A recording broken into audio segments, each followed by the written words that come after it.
আসসালামু আলাইকুম। আজকে কবরের ভিডিও করতেছি, ঠিক আছে?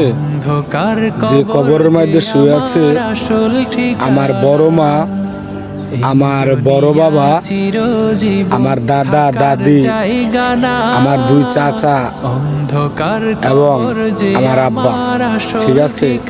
আসলে এই মরণটারে আমরা সবাই পুতুল খেলা মনে করি। যেমন এক সরকার গেলাগা আরেক সরকার আইয়ে, তো এইজনের ক্ষমতা শেষ হয়ে গেলে আরেকজনের ক্ষমতা আবার আইয়ে, ঠিক আমরা মরণটারে মনে করি এটা। তো শরীর পচার আগে নাকি অতি ফাস্ট নাকি পচে আপনার নাকটা। কি নিয়ে এত অহংকার করি ভাই আমরা, আমি তো বুঝি না। তো এই কবরস্থানের মধ্যে মরার আগে জীবিত এক রাত কে থাকতে পারবেন চাই দেখি আমি।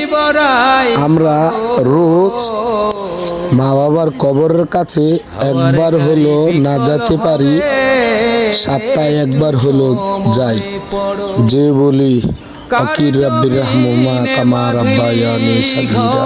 কিসের বড়াই করো